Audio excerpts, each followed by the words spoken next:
Everybody, welcome to another MoGraph podcast. I'm your host, Matt Milstead. Joining me this week, I'm super excited to bring back one of the show's favorites, Mr. Casey Hupke. Hello, hello. I'm excited to be back. Yeah. I can't believe it's episode 444. I know, 444. Like, it's insane. Like, That's where have all the episodes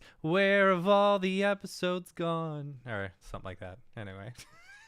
that supposed to be Where Have All the Cowboys Gone? Yeah, hey, you understood it, so it landed. I don't miss things. Like, someone could clumsily make their way through any reference, and I'd be like, "Did you just reference Buffy the Vampire season 2, episode 4?" Episode entitled "Hush," where they couldn't talk; they only sang. Great episode. That was a great episode. All right. Want to give a big shout out and thanks to our sponsor, Otoy. They are our universal sponsors. You know them, you love them. They're the makers of Octane Render and the Render Network. With Octane, you can create super photorealistic renders incredibly fast. And for those renders that need the extra push of power, Render Network has you covered. The Render Network allows you to render your Octane, Redshift, and Blender cycles frames in a fraction of the time and a fraction of the cost of other cloud rendering services. And we are super excited.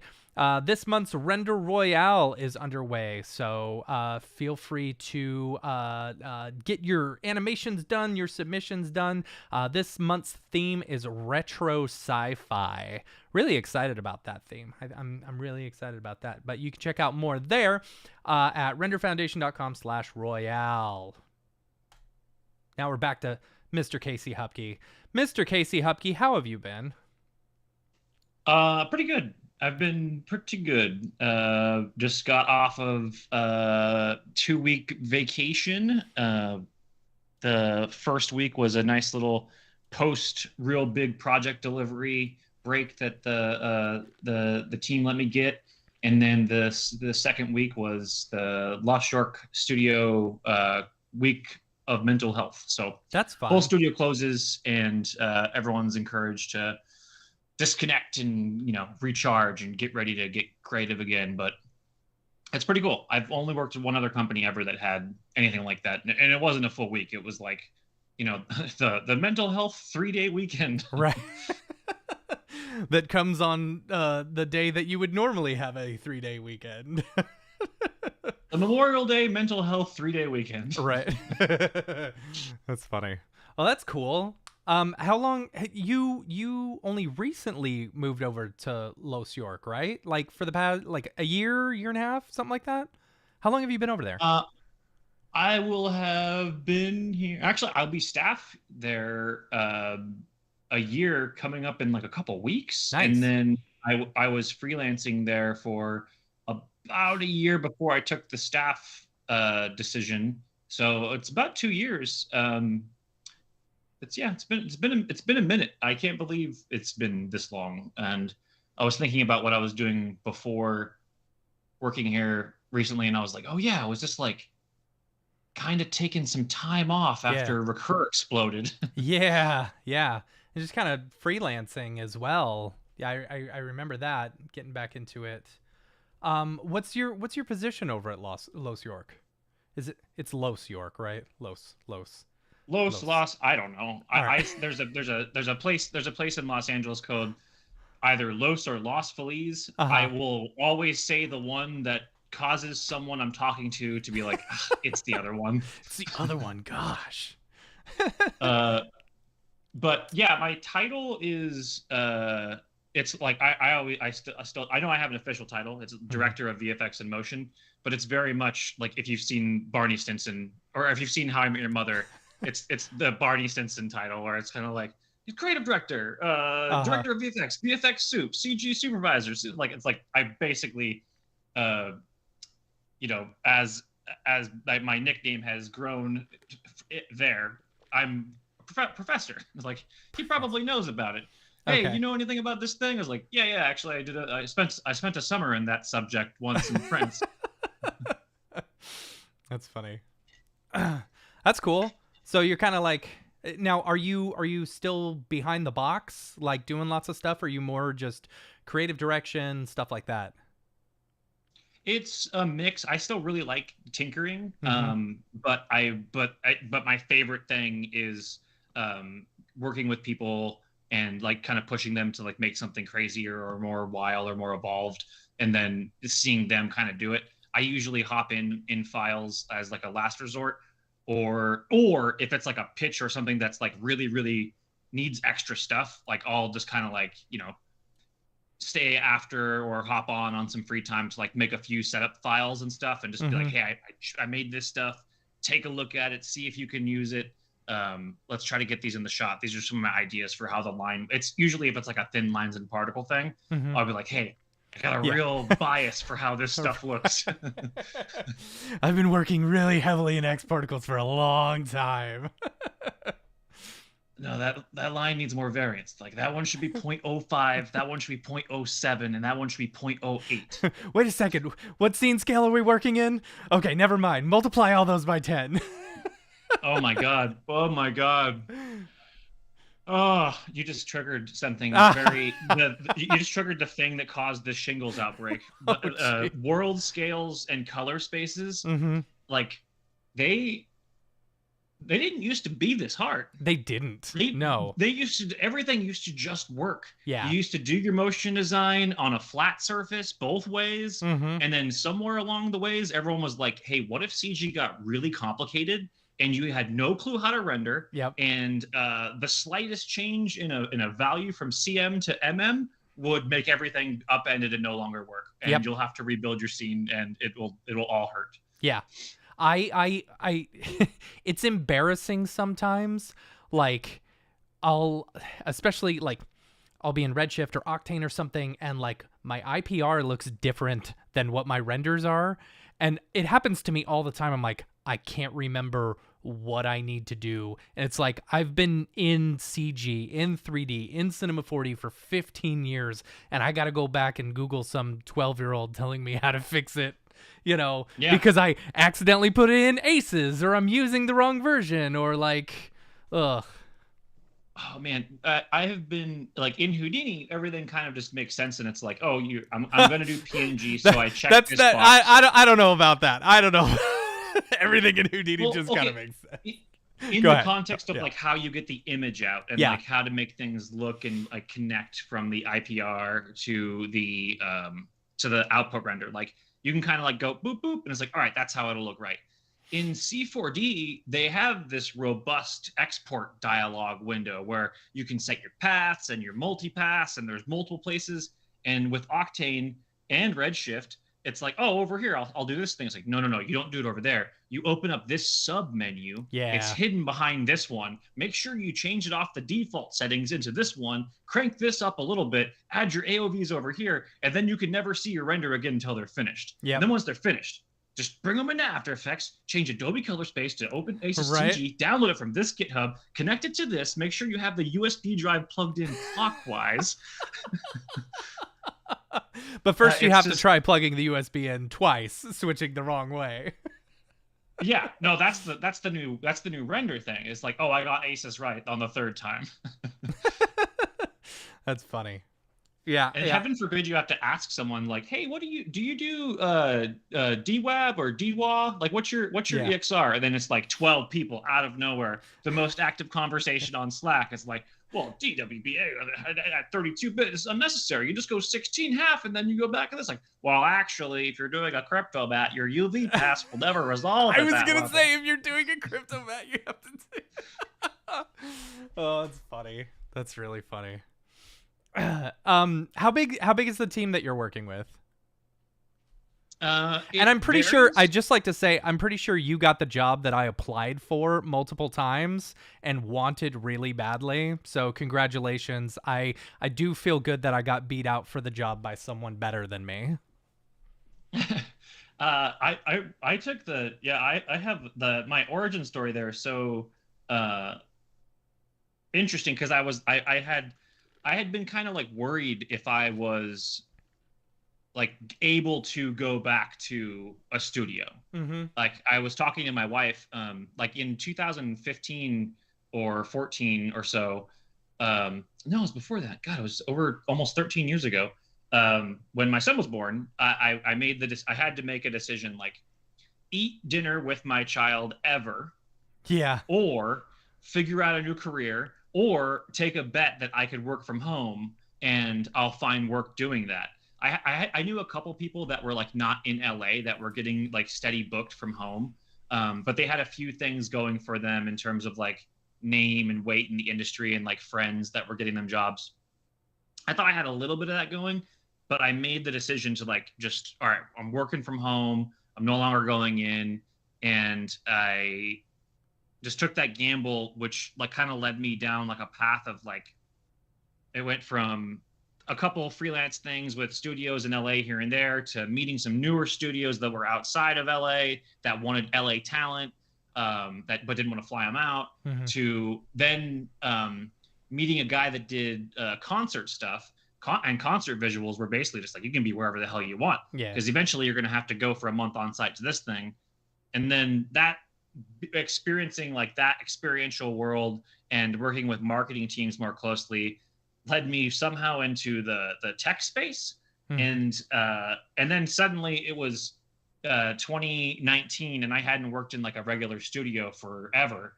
And around 2022, the kid's now going to be 13 in February. Nice. I've always sort of had like the same like non-job job title at pretty much everywhere. It's like he's like, oh, he'll figure it out. Like Yeah. you can show him the budget. He'll Yeah. double check the budget. Give him your head count. He'll double check the head count. He'll also find everyone too. Uh-huh. Like I don't know how the guy knows everyone, and then he'll work on the project. It'll be great.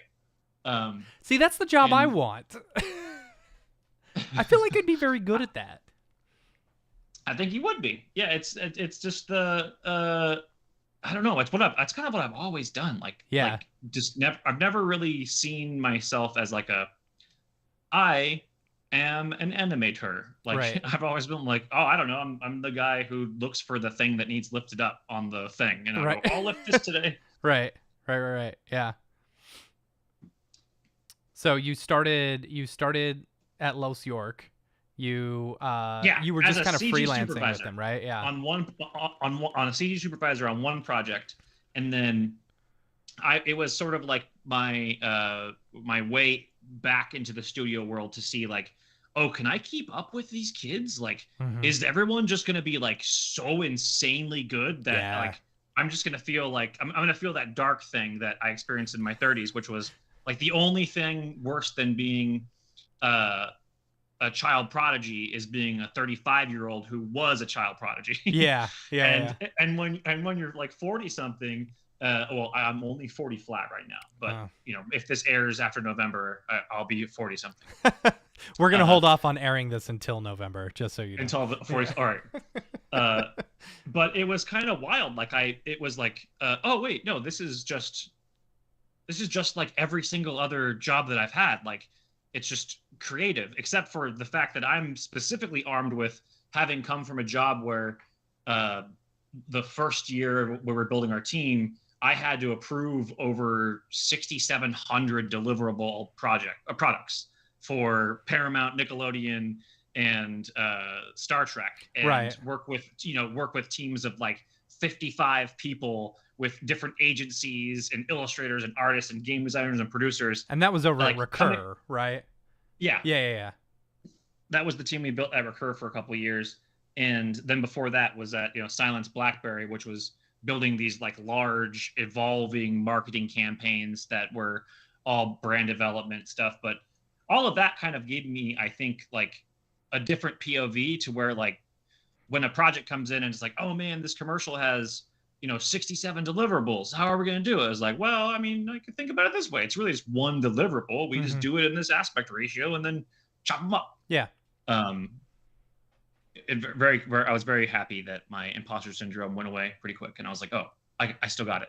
I can still keep up with these kids. Yeah. One thing that I like, so I'm kind of in a similar situation because I've been freelancing at Already Been Chewed for the past, like off and on for the past year. I was there for a few months last year. I've been there for a few months this year. And they kind of brought me in as like, kind of like, let's project manage this, but let's also hop behind the box and blah, blah, blah, And I was like, you see the work that Barton and his team does, and it's like, oh, yeah, that's super intimidating. I'm not sure if I can, match up to that because they're also very heavily Houdini, and so once I got there, yeah, it was like super intimidating. I was like, these guys are really good. But as I started getting into it, it's like, okay, I can still, I may not be as good, but like I am very lucky in the sense that I have a lot of experience in the industry, and especially having gone to so many events and meeting people like you and meeting other professionals and stuff like that, like having this knowledge base where it's like, oh yeah, you need this done, this is the workflow for that, or let's accomplish it this way or something, and being able to speak with people or explain things in a way that people better than me will get it. Yeah. I think that's always the cool thing too when you're working with a team that's really talented. Mm-hmm.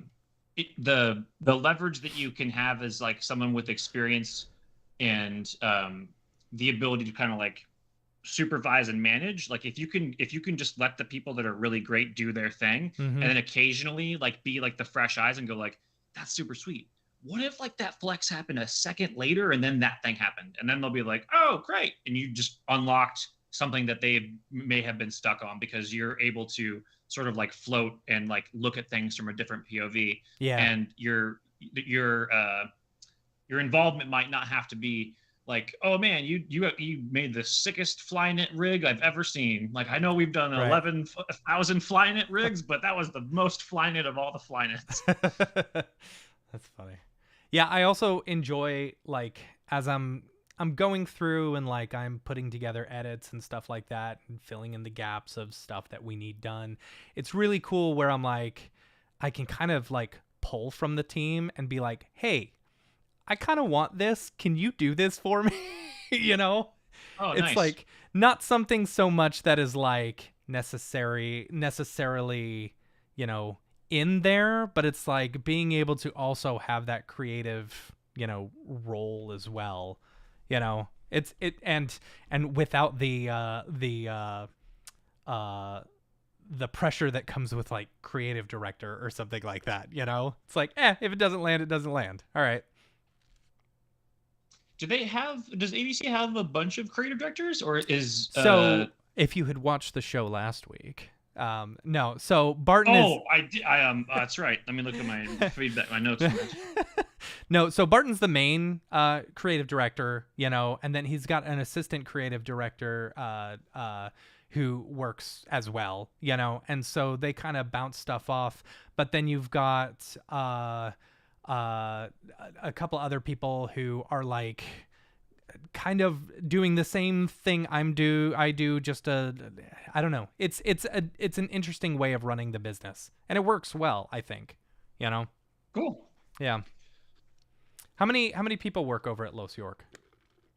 I can't remember the full staff head count right now. But when we have a lot of like pretty regular freelancers, so when we get into our busy space, it can go up, 60-ish people. Wow. It can get pretty big, and then like the staff core I think stays in like the 20 range, maybe a little bit lower.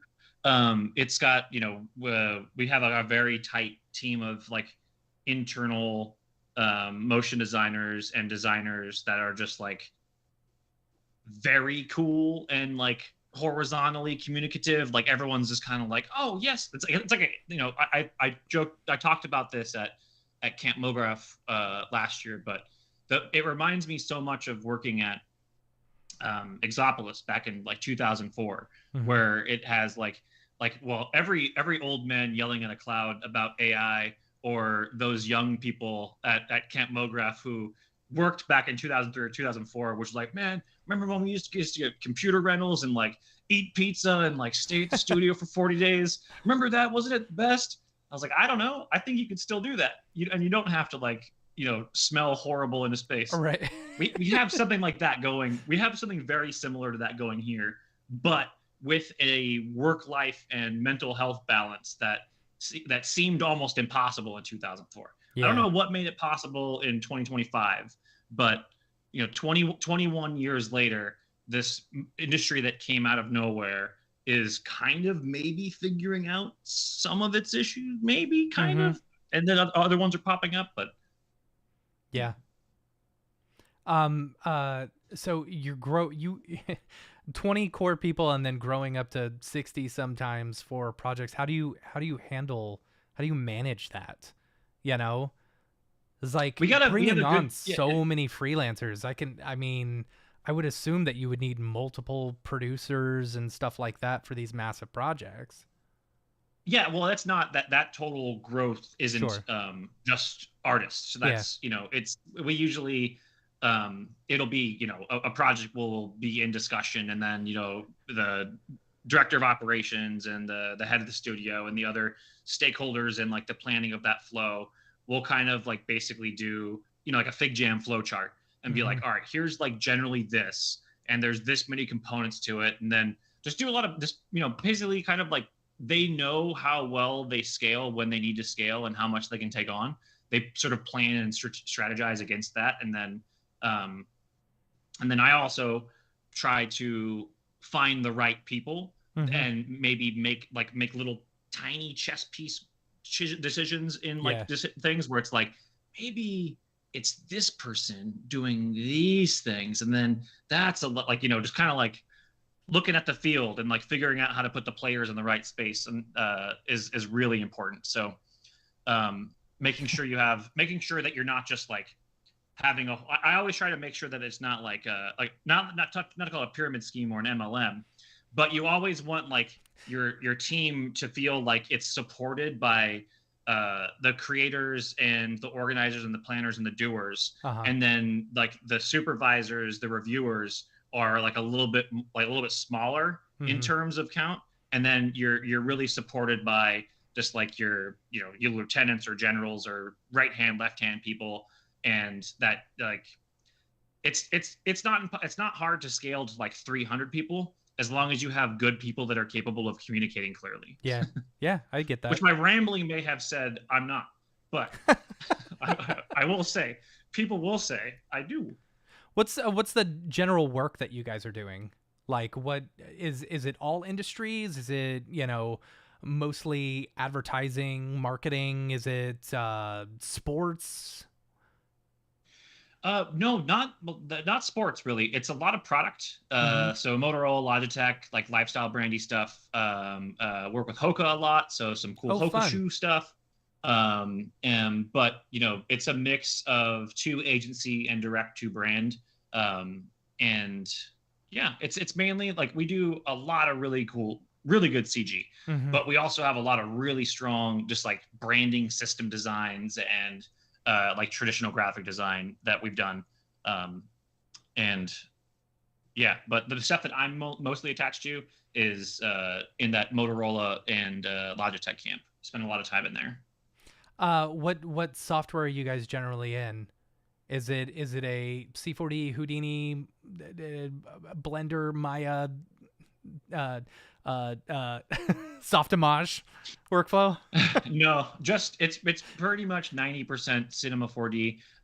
There's a handful of folks that are Houdini capable, Mm-hmm. and whenever we can get a project going with them, we'll definitely try to leverage Houdini as an asset that makes sense. But for the majority of the artists that we have that are like really good at texturing, lighting, and like building scalable pipelines, Mm-hmm. like all of it works in cinema. Yeah. Like we're not really, it's a lot of the stuff, a lot of our key great projects come down to these shots that are just like, damn, that was lit and rendered really well. It's Mm-hmm. not like, damn, that looked complicated and impossible to recreate. Yeah. Yeah. Yeah. Yeah. I feel you on that. Yeah. So that's interesting. That so you don't do you not have a lot of sorry.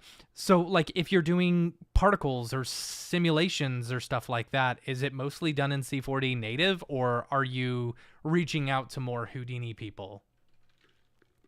My Or do you guys friend just not do a lot of particles simulation stuff like that?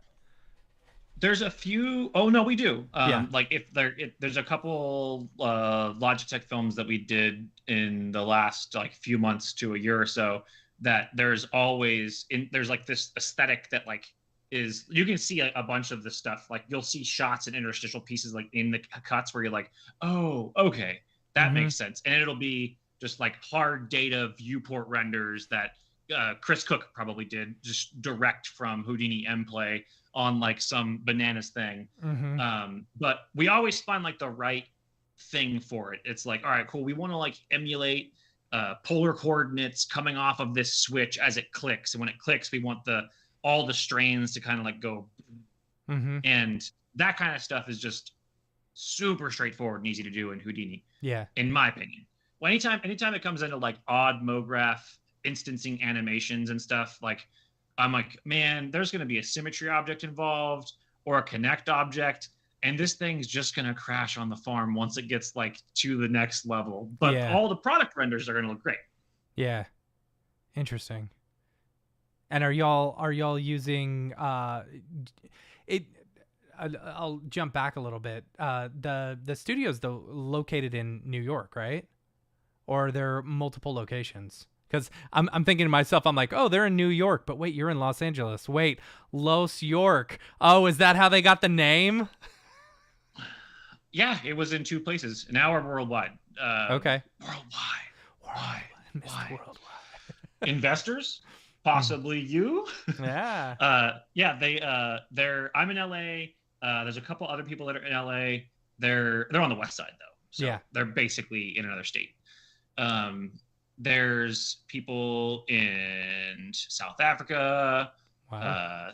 Ireland. Mm-hmm. There's people all over, and we really make that work.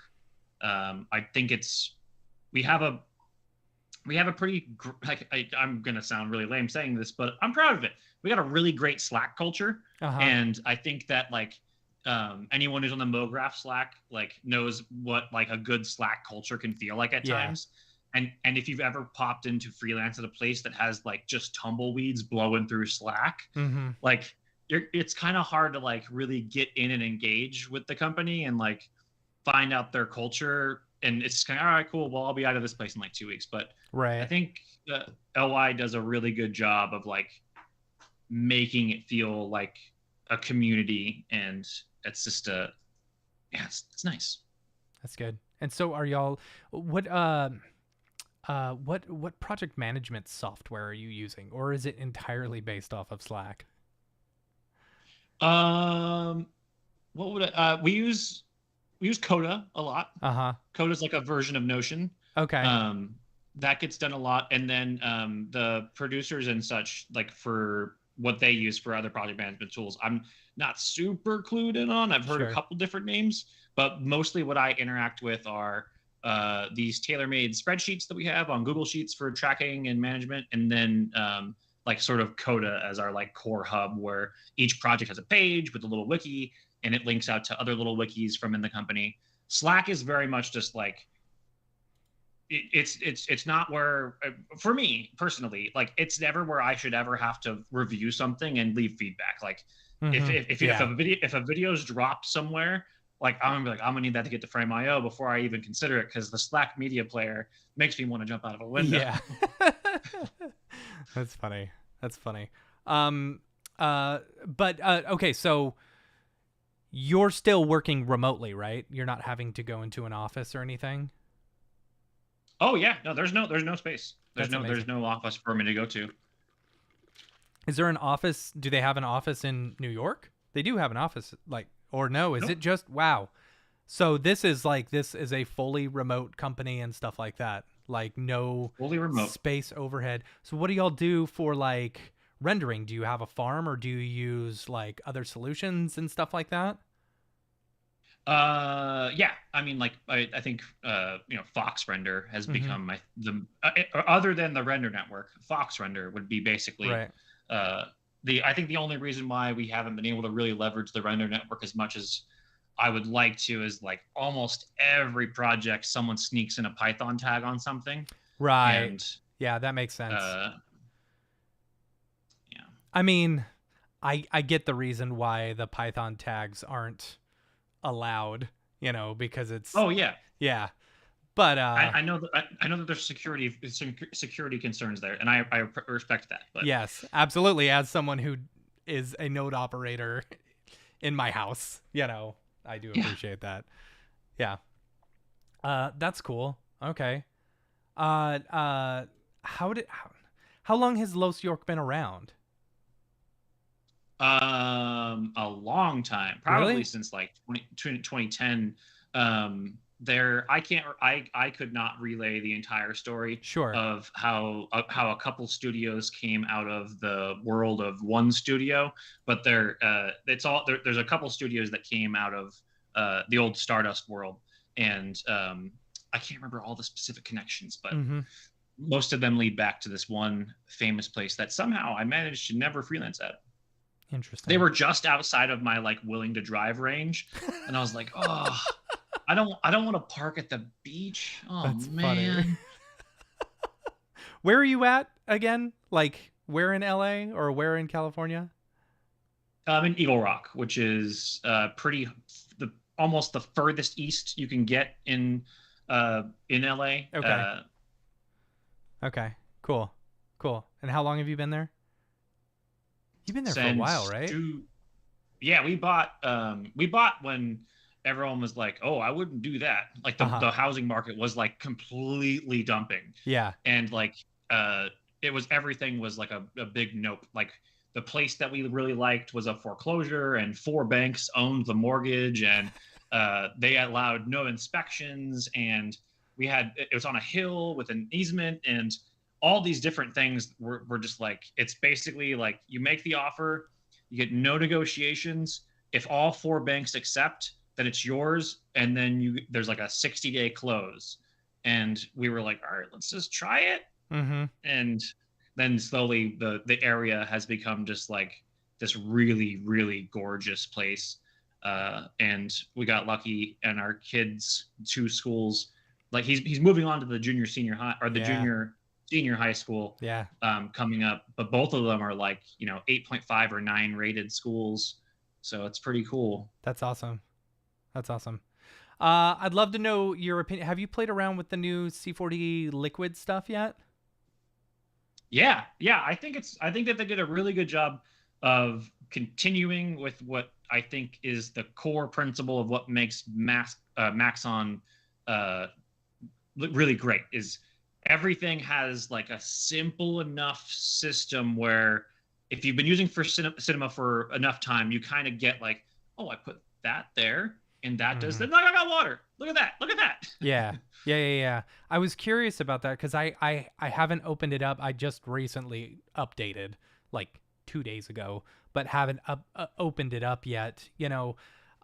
Working at a studio, and you'll probably understand this as well. Like, you have the certain limitations with, oh, let's make sure we're on this version. We're using this version of Redshift or this version of C40 Octane, blah, blah, blah. Make sure that so that we're not throwing any wrenches in anything, you know. So I haven't had a chance to play with it yet, but from what I understand, the stuff that I've seen, like EJ doing and other people, it looks pretty nice, you know. And Yeah. I will say, like, the particle stuff, when it first, I still want particle to particle collision. I'll argue for that till the day I die. But I will say the particle stuff, once you kind of wrap your head around it and understand, like you said, yeah, it's very similar to the rest of the workflow that they've got. So, It would, yeah, yeah. I really want particle to particle collisions. I will backseat any request that I have for the Maxon team. I would say, hey, take 2 years off, focus on a unified caching system that truly unifies the unified yeah. dynamic system. Because I have a scene that I've opened up and demoed multiple times where it's like I have soft bodies that are going to interact with rigid bodies that are going to Mm-hmm. trigger a fracture. I don't want the cloth to touch the fracture at all. I Mm-hmm. only want to do this. And then once it gets here, the pyro is going to kick off. And I've added in fluids. Yeah. And to do all of the things that you have to do to cache those to interact, it everything breaks. Like Yeah. everything breaks. You have to cache each piece one at a time. And I know it's like a non traditional like thing, but like, sometimes if you want to be a real big visual effects package, like you're going to need a building that collapses and knocks over soft bodies that particles and condensation fall out of, and water shoots up, and then fire interacts with Yeah. the stuff. Like, and right now caching in C4D is just kind of like real lame. Yeah. Yeah. I am always very hesitant about doing multiple things multiple ways and stuff like that. Yeah, specifically because of that. And unfortunately, with them being on the, what is it, 4 releases a year now, I don't think they're out. They're kind of beholden to the shareholders, so I don't think they'll ever just take some time off to do a unified Yeah. caching system, unfortunately. I hope that it's just like something that's already happening in the background, Yeah. or if it's something that's enabled by some other update that they're doing to the core. I somehow lost touch or lost the thread on the old scene manager and scene nodes, and like how that was going to become a new thing. There was going to be like the object manager 2.0, right? That was like, we got this brief preview for it that it was like, oh, when you make something in scene nodes, in this manager, it makes a little object manager version of the capsule that you're building. So you can work in these nodes, and then up here's this thing, and then that was this gone one version. Yeah, And it's the same thing with capsules. Like capsules were like this big, it's like, oh, this is the new Houdini. This is the new, geometry nodes or whatever. And it's like, then it just became, they like simplified it into the same like deformers or generators or something, every time I open up one of the capsule node graphs and stuff, I look at it and go like, I try to wait for that that aha moment where I'm like, oh, I got it. Yeah. But there's so many like low level nodes that feel just like odd. Like where I'm like, man, that's a hard pivot in another direction. Like Espresso was kind of thrown, to the wayside by a lot of people because they were like, oh man, nodes, that's too complicated with all that math. It was actually kind of wonderfully simple. It was. And the only real issue that it had was that it was like single threaded, and that, thinking particles never got an update after, Cinema 4D R8. Yeah. So you had these old systems in place that were like, oh, but yeah, every time I play with capsules, I think like, oh, there's going to be a moment where like this clicks, and then I try to do something kind of simple, and I'm like, oh, I guess it's really not like that.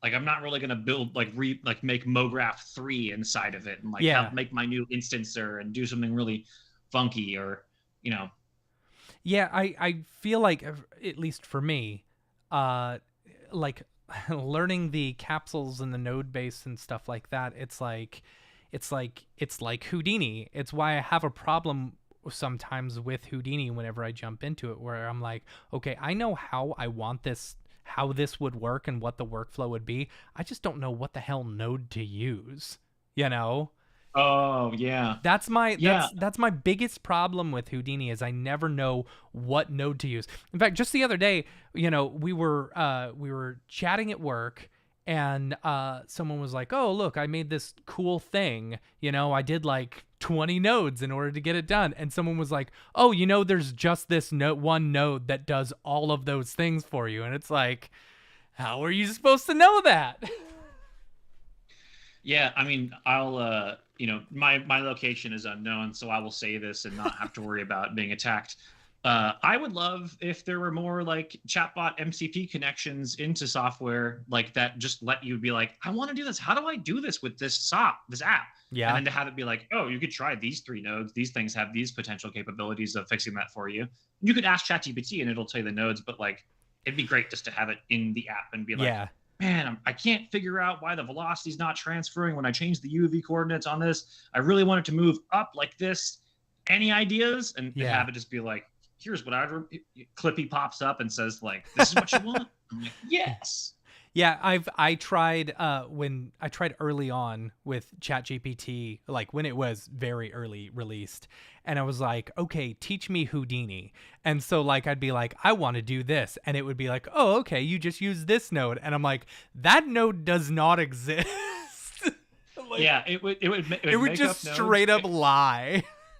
My favorite thing is every time they release a new model that has like more context awareness or like more awareness like to the things that I've talked about it with or talked about with it, Hmm. um, is that it consistently believes that it can just write a Houdini file for me, Yeah. and it'll be like, oh, I can also just make a Houdini for you with this set up. Would you want to do that? I'm like, I oh yeah, can knock make yourself a out, bud. Go Houdini. for it. Go for it. And then it'll go, it'll thinking, the user asked for this. Uh-huh. Oh, I'm sorry. I realized that I did not have access to a license of side effects Houdini FX, and I'll be unable to write the binary file. Here's what I can do. I can make a Python script that you can load into Houdini, and Wow. it will populate with those nodes. It gets about 50% accurate. Like it tries to do these things. Like I'll have it try to set up like a default scene every time a model comes out. I run through the same like specific tests like to Hmm. see how advanced things have gotten or how things have pushed. And I'll be like, I want a scene with this displacer and this deformer with this noise set to this, and then I want a point wrangle that assigns velocity to each point based on the noise, and then a material network that's and just basically define like a node structure for a scene.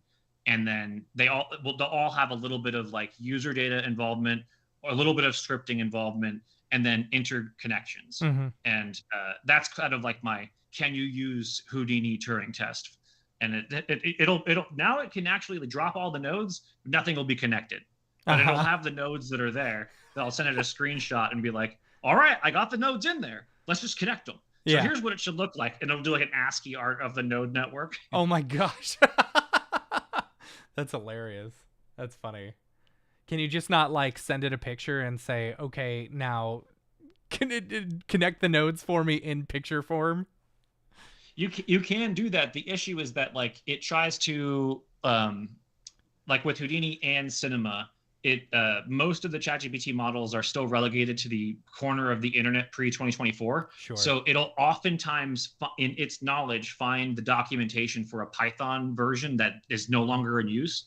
So you Mm. have to be like, I'm using 2020, or I'm using 20.5 version 613. Here is a link to the documentation for the API. Please evaluate and see what's changed. And I'd be Interesting. like, you're absolutely right. The documentation has changed.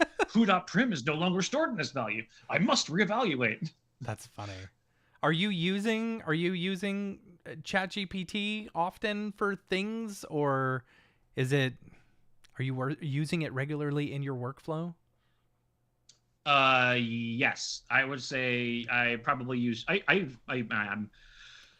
We do a weekly AI meeting at work that Neat. I have been hosting for the last like 23 weeks, and it's basically it started off of the guise of just you know I'm very interested in the technology.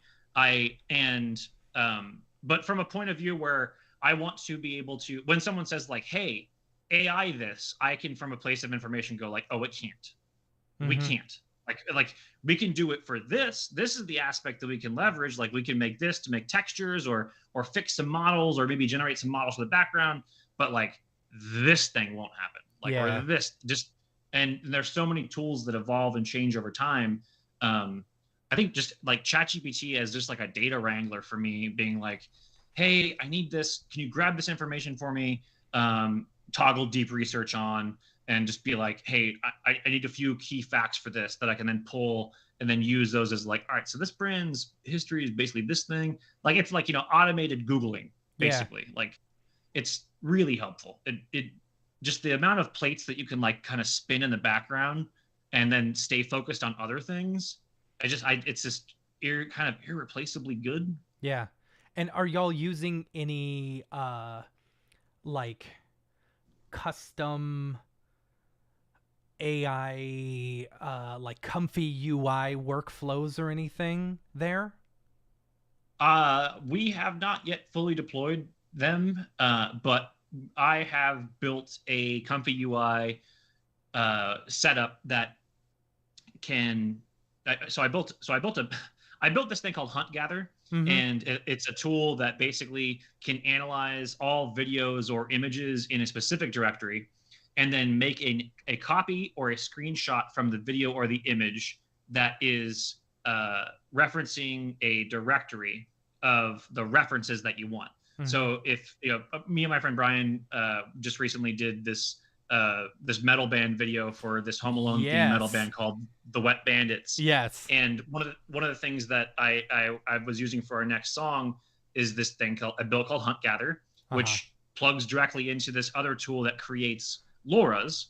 So I feed Right. it a whole bunch of video and a bunch of references, and then it just batch finds all the information, tags it, does an image search, and finds the metadata for like that information, and then names it as it would need to be named accurately for the Flux AI model's LoRa capabilities, Uh-huh. and then generates unique tokens.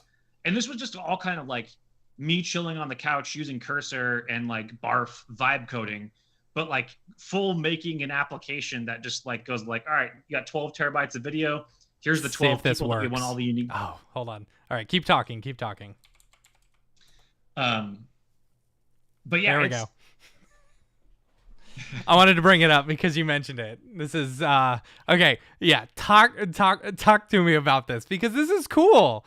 Like, yeah, I think so. A long time ago, I was on something with you and Dave, and it uh-huh. was like early AI era, and like the thing that like gave me the good feelings was that I saw my son self-initiate a Python video game project, Uh-huh. and he created his own, text-based command line dungeon crawler with Uh-huh. 4 classes that each had 9 levels.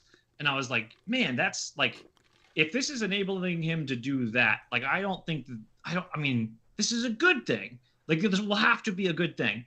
And then this was an idea John Candy just throwing it down. All right. Uh, but when I was a teenager going to punk and metal shows, my friend Brian Scott, we would always joke, like we'd come up with these random band names Uh-huh. and be like, oh, it's the Wet Bandits, and it's just like a metal band that just sings about robbing the McAllisters. And we'd come up with these whole backstories and like just joke around like while driving an hour to get to like a show in San Diego or something. Uh-huh. Talk about what the music video was going to be, all this stuff that like at that time of our life, and still at this time of our life, we don't have the means or tools to like actually set this up, Uh-huh. get a shoot date in at this house, find these actors, write these songs, nail this performance, and direct this thing. So we were just sitting around a few weeks ago, and I randomly was like, hey, have you played with Suno, the music app? And he was like, oh yeah, it's really good. I was like, do you want to see if we can make the Wet Bandits? Mm-hmm. Let's try it. So we started bashing out metal band lyrics and bringing them into Suno, and then like working with the Suno tool to make the songs. And It's super yeah, impressive. I've got to say, like, was there any compositing done on that, or was it 100% AI? no. That's the other thing is like I don't like none of like the raw baseline clips that we ever got. Like he did a lot of the prompting, and then he did all of the editing, and then the idea for like let's make it a VHS kind of like scan line thing was Yeah. we were both like, we got to do that. Yeah. So all of that sort of the editing, the scan line stuff, the treatment, all of that sort of hides like the stuff where someone's in like AI has a hard time with mosh pits. So Oh, in the interesting. mosh pit, like we had to cut around some of the pieces where you'll see a person just come out of another person, or a person's arm just Uh-huh. like noodle off their body. And um I'm sorry. I'm trying to. yeah, I I told you it's this okay. would happen. I told you this would happen. Go on. So mosh pits. No, it yeah, no, the whole thing was just like, man, we got a logo, we got a music video, we have a consistent voice for the metal. Like we've turned this dumb idea that we had Mm-hmm. into a reality, and like this is great. This is exactly what I want from my AI. I don't want a LinkedIn post of like, I used to spend $500,000 on pharma commercials. Yeah. This weekend, I made one for 4 food stamps. Oh my gosh. OBS is like freaking out right now. Like I knew I shouldn't have like resized it. I feel like it's always gonna come back, and it always comes back. Anyway, for those listening to the show, I'm running into the same issue where it just keeps resizing the video again, and it's gonna do it again. I promise. No, that's super cool, and I love that you were able to take that idea that you guys have previously joked around about and actually make that. Is there more? Like the origin story to the Teenage Mutant Ninja Turtles, where they're just sitting around and they were comic book artists, and someone was like the Ninja Turtles, and then someone would walk up and say the Mutant Ninja Turtles, and then so the Teenage Mutant Ninja Turtles, and it kind of just became this big joke, and then they ended up making it, which we all know where that went. And it's like, that's really cool that you were able to do that and use AI in order to. Are you gonna do more? Is the Wet Bandits coming back? Are they coming back as the Sticky Bandits? Though they got to do the full Wet Bandit arc first. I think we have 6 or 7 songs that we're kind of like done revising with Suno. We're kind of going back and forth on what the next song should be the video for, and then I have a couple little tools that I want to make, because one of the hardest things to work with in most of the modern AI models is like they don't want for good reason, they don't want a child at all involved with anything. So getting our like faux McAllister to be the singer is like super challenging. Like it's so there's a couple things that I want to do to make that like a post process where I run a local thing and then just do a face swap, basically, like a LLM or a local model face swap. But years and years and years and years ago, I had an idea for something when deep faking was starting to become like a thing that clients would occasionally talk about. And Adam Elder of Spiffy was like trying to he was like, yeah, I want to do a deep fake project and I'm not sure what to do. And I was like, well, I've had this idea since before deep fake technology was a thing called Face On, where you take John Travolta and Nicolas Cage's faces and you swap them afterwards, so that they're back to their original people, but using the old voices, and you watch the film as if they never swapped. He was like, face. That's hilarious. That's really funny. Like, face on. Okay. And then I think the biggest VRAM GPU he could find at the time was like 10 gigs. And you can only do like 10 seconds at a time, so it didn't take off. But yeah, face on's what I'd love to do. Now, that would be hilarious, dude. That's like, or even if you just took the trailer, if you took the trailer and was like, I switch the faces in Face Off, Face On. I think that the best thing that most of these video generation tools are being used for in like a commercial sense is like actually that it's making here's the pitch trailer for what we want to produce. And it's like, oh, is it going to be all AI? No. We just did it with AI so you can get so you can see what we want to do, and it's not just like mood boards. It's like here's a 10-second version of where we want to go with this. Yeah. That's super cool. That's fun. All right. Wet Bandits, Sticky Bandits, Face On. I've also got an 80s synthwave group called the McLean Acclaim, and it's all yacht rock inspired by Die Hard. Okay, yeah. First album called Nakatomi Plaza. Toes in the Carpet. Toes in the Carpet. It's hilarious. Have you ever played the Die Hard NES video game? The NES one? Yeah. Yeah. Oh yeah, for sure. Super hard. Very, very hard. Yeah. Yeah, that was a really challenging one. The Die Hard trilogy video game collection for PlayStation that came out as 3 different titles released at once was awesome. Yeah. I don't think I ever played that one. They're really good. Yeah. All right, cool. Well, I guess you got to get on a meeting. I got to get back to work. So Casey, thanks for hanging out with me, and thanks to everyone for joining. Make sure to follow us on all the socials, especially YouTube and Twitch. We've been doing our weekly hangouts. I missed last week because my life is kind of going insane right now. Because so last month my AC went out upstairs in my upstairs AC. And so a guy came and he's like, oh yeah, it's gonna be $4,000 to fix. And I'm like, oh man. So all right, here's a temporary fix. So we got a temporary fix. Well, 3 days ago, our downstairs AC went out. And we're in Texas. No. Yeah, and so they're like, oh, that's gonna be $7,000 to fix. So it's like now I'm gonna be out $11,000, and then the night that we were supposed to stream, my car broke down. Yeah.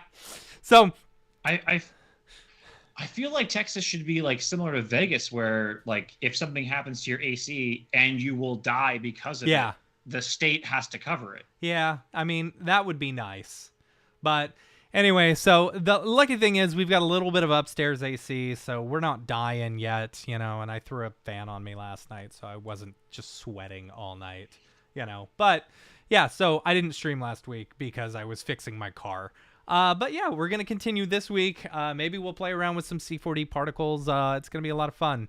Also, if you haven't done it already, make sure to sign up for your very own mograph.com account. I know Casey still wants the top 8.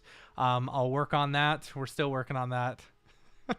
I'm there as soon as the top 8. Yeah, all right. And I will be on there. Yeah. I will become the Tom of mograph.com. Yeah, technically, I'm the Tom of mograph.com because I am always the first person who follows. I'm literally checking the members every single day and following every single person. So that's hilarious. It's a one-stop shop for everything a motion designer needs. You can showcase your demo reel, projects you've worked on, post jobs, apply for jobs, sell your digital goods, find meetup groups, or start one of your own. And so much more is planned. We've got a bunch of members and we're still growing. So make sure to sign up for your own mograph.com account. I think that's it. Thanks to everyone for joining. Casey, where can people find you online? Prof.la is my website. It's under construction, but it'll be popping up pretty soon. And then I'm only on Blue Sky. I dumped the other socials. Well, you can still you can see my username under my name here. Yeah. It's the same on Instagram. I think that's going to die pretty soon. Yeah. I'll probably just on Blue Sky, and on Blue Sky, I'm prof.la. Interesting. All right. We got to get you back. We got to get you on MoGraph. I'm sorry. I'll work on the top 8. I talked to my devs tomorrow, so I'll be like, hey, what can we do in order to implement a top 8? So this is the most important feature we're ever going to get, right. And it's going to change everything. All right. Also, could you get like custom HTML? Can this really just embody the MySpace wall? Right. I'll work on that. Okay. All right. Cool. Well, thanks for joining us. Thanks, everyone. Until next week, I am Matt. I'm Casey. Later, yo. Bye.